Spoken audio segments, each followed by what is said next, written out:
Good morning, everyone. Bonjour à tous. My name is Oksana Zubri. I'm advisor on Ukraine affairs in the office of Honorable Senator Stanley Kutcher. Je m'appelle Oksana Zubri. Je suis conseillère aux affaires ukrainiennes au bureau de l'Honorable Senator Stanley Kutcher.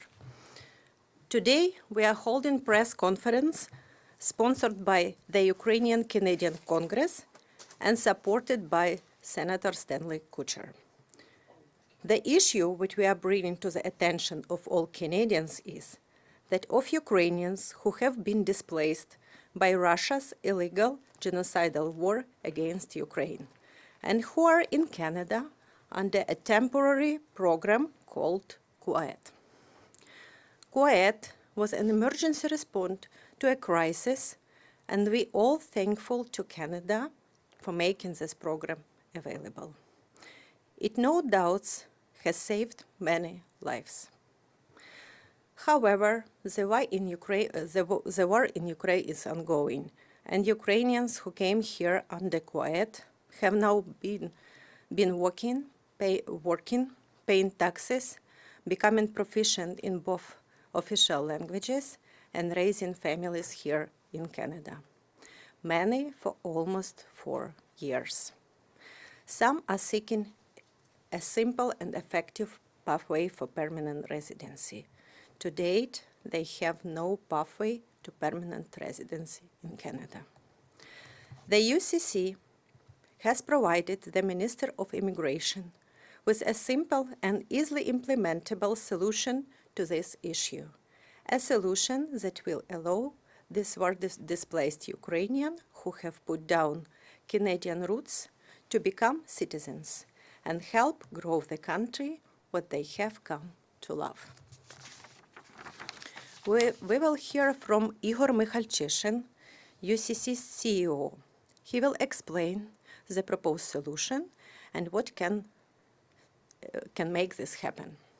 Next, Gala Darkina, a displaced mother of 2 young children, will share her story. She will be followed by Taras Kinash, the priest and spiritual advisor to scores of displaced Ukrainians. He will share what he's being told and tell us what he sees happening. He will be followed by Senator Stanley Kutcher, who will provide us with his perspective. Then Igor Mikhalchyshin will sum it all up for us, and finally, if we will have questions, I will moderate. Commençons maintenant avec Igor. Let's start from Igor Mikhalchyshin.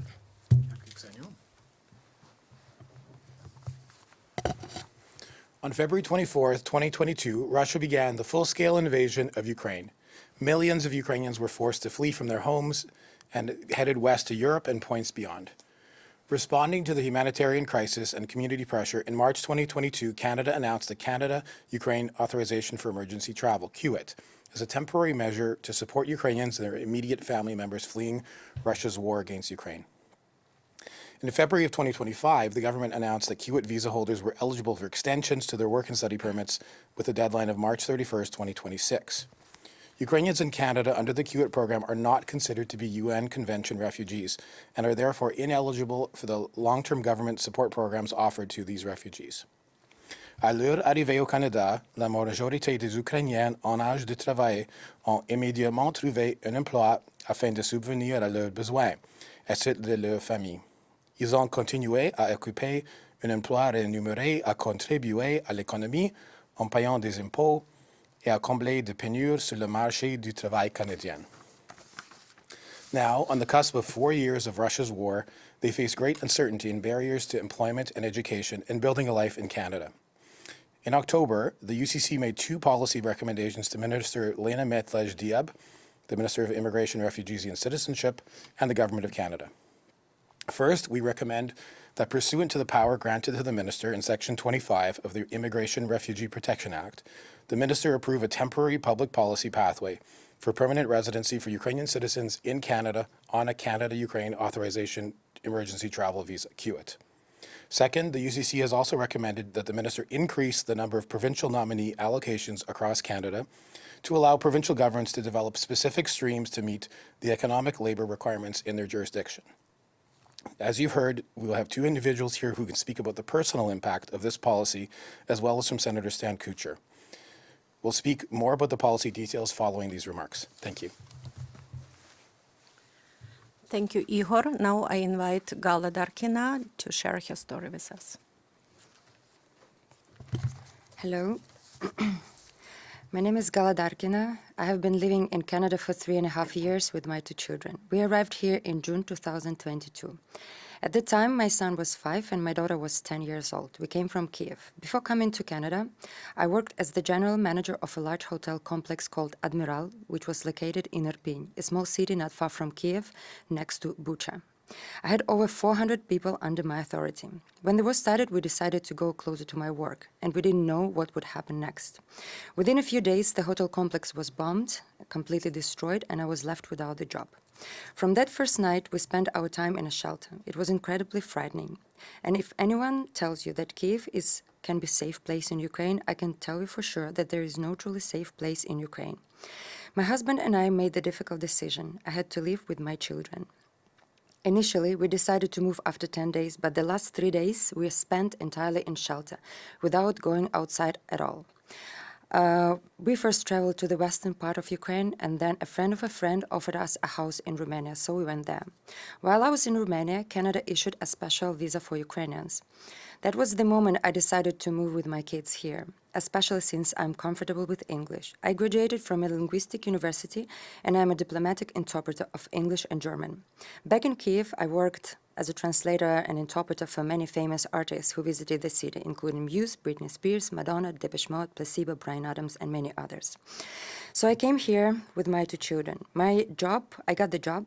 I worked as a coffee house manager at Breachhead Coffee House. I love this job. I love the coffee house chain.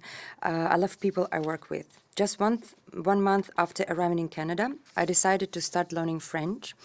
Juggling with my work and family duties, I was able to take the course at YMCA over 4 years, and also I proceed taking private lessons. Aujourd'hui, je peux dire que je comprends assez bien le français et que je le parle un peu. After a year of my being in Canada, my husband decided to separate from me and start a new family. Unfortunately, my 20-year marriage came to an end. I know I'm not only one in this. Many Ukrainian families have faced similar challenges. 6 months later, my mother passed away, and just 2 months after that, my stepfather also passed away. Today, my only family left in Kiev is my grandmother, who is 93 years old. I visited Kiev 2 years ago for my mother's funeral and to see my grandmother. I have no place to come back to Ukraine. I'm settled here, and I truly love living here in Canada. It feels safe. I love working here. I love the environment, the people, and the most important, I love raising my children in this country. When we arrived in Canada, my children faced their own challenges, but they quickly adapted to their new lives. They became Canadian. Today, my youngest son speaks only English. He understands Ukrainian, but he doesn't speak. It will be difficult for him to adjust to a new school environment if he is forced to return to Ukraine. My daughter decided to join French early immersion classes when she was in grade 7. She started this class in middle school, which was a big challenge for her. But we knew that since she already spoke several languages, learning a 4th wouldn't be impossible. Extra time and extra curriculum and support helped her to become one of the best students in her class by the end of the last year. I was very touched to receive the email from her teacher praising my daughter for how brave and hardworking she is. Despite all of these achievements, I am not eligible for permanent residence. There is no program for me and my children. Thank you. Thank you so much, Gala, for sharing your personal story. And now I would like to invite priest Taras Kinash to share his thoughts about this.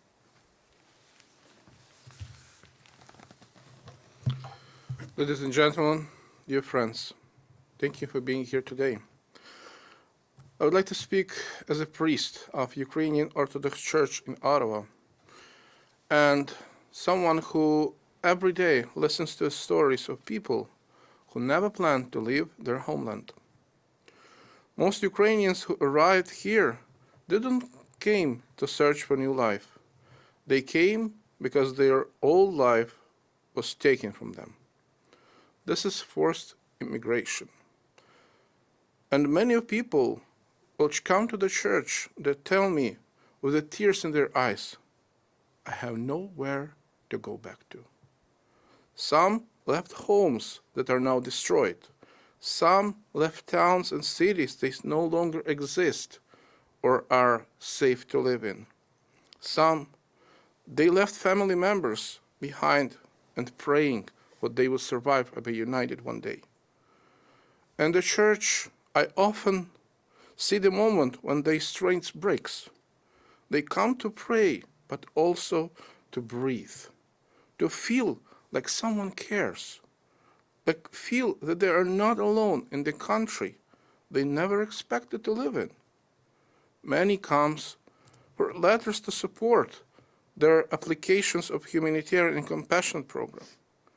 They're not just documents, a cry for stability, a chance to stop living in a fear, a chance to give their children a future which war tried to steal. For these people, permanent residency means safety. It means dignity. It means finally being able to exhale and say, we can start again. And yet, despite everything they have lost, I see incredible courage. I see volunteers, parents, students, workers rebuilding their life from nothing, contributing to Canada with gratitude and determination. My message today is simple. Those people did not choose to leave Ukraine, but Canada can choose to give them a home, a place where they can heal, a place where they can belong again. Thank you for standing with Ukraine. Slava Ukraini! Glory to Canada. Thank you, Father Taras. And now I would like to invite Honorable Senator Stanley Coocher, who will provide us with his perspective.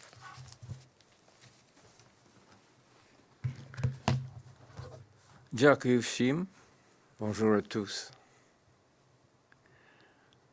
My name is Stanley Kutcher, and I have the privilege of serving in our Senate as an independent senator from Nova Scotia.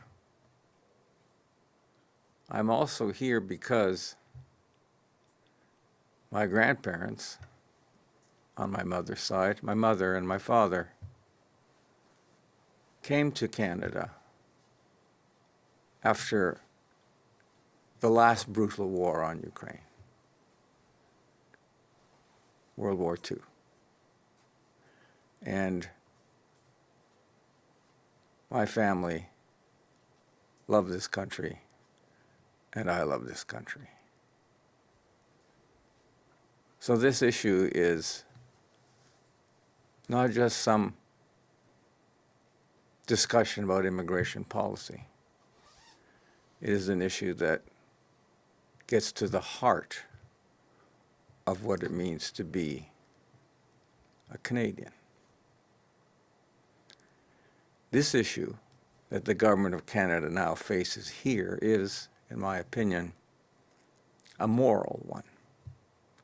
Should we assist a group of people who have been displaced by a genocidal war, people who not only have sought refuge here, but who have made Canada their home? They have become part of the fabric of our society. They contribute to our civic, social, and economic well-being. They have become part of the tapestry that makes Canada the envy of the world. Simply put, not only are they already here and living their lives, but they are a net benefit to Canada. Opening up a pathway to permanent residency would be a fitting recognition of their contributions to our society, and it would allow them to help us build the Canada that we want the Canada that we value. The question is, do we welcome them or do we turn them away? To me, the answer is simple. The minister can act should she choose to do so. We are hopeful that the minister chooses to do so and chooses to do so soon.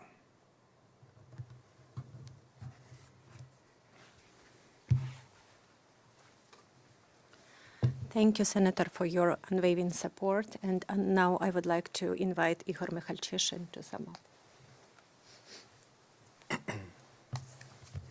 As you've heard, until their status is resolved, CUAET visa holders face a bleak and uncertain future. This can include loss of legal employment, loss of access to government or employer-sponsored job training, certification, and other benefits that accrue with accumulated job experience and access to health services.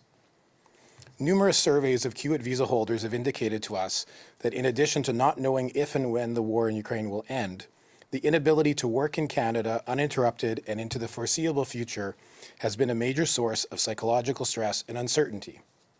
Many Ukrainians not only support themselves here in Canada, but their families and loved ones who remain in Ukraine.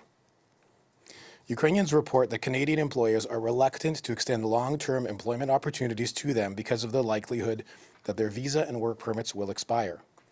As a result, many Ukrainians are not able to maximize their income earning potential and end up in short-term, lower-paying positions. As I've mentioned, in October 2025, the UCC asked the Government of Canada and the Minister to establish a pathway to permanent residency for eligible CUAET visa holders and their families.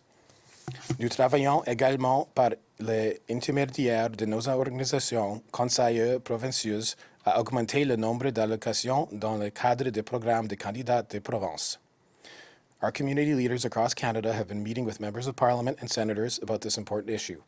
We are hoping to meet with the Minister of Immigration and Citizenship, the Honourable Lina Metlej-Diab, and her officials to hear an official response to this policy proposal and this policy program change. Such a pathway was opened for eligible Hong Kong temporary residents in Canada and their families, and we believe can be readily adapted for eligible Ukrainians in Canada. We also know that the Canadian public strongly supports more permanent residency pathways for displaced Ukrainians.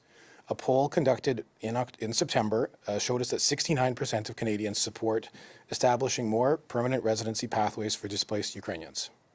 So in summary, our policy recommendations remain for the Minister of Immigration and Citizenship to approve a temporary public policy pathway for CUAET emergency travel visa holders, and that the Minister worked with provinces to increase the number of provincial nominee allocations across Canada to develop specialized streams to meet specific regional economic labor requirements.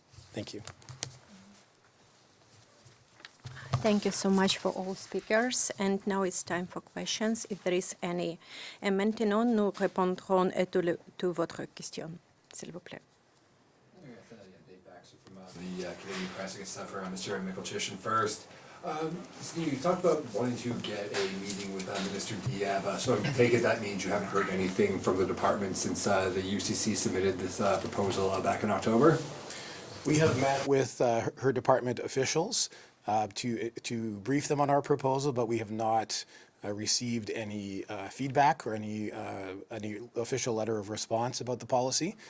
There was a lot of attention paid to the numbers plan that was released as part of the federal budget, and so we were watching to see what the government might do at that point. But no, we're waiting for the minister to meet with us officially to share with her, our views and hear from her views on this specific proposal. Yeah, and just even with the levels plan, I understand you submitted this proposal in mid-October. That plan came out about 2.5 to 3 weeks later. It puts a big focus on economic immigration and a reduced amount on humanitarian pathways to permanent residency.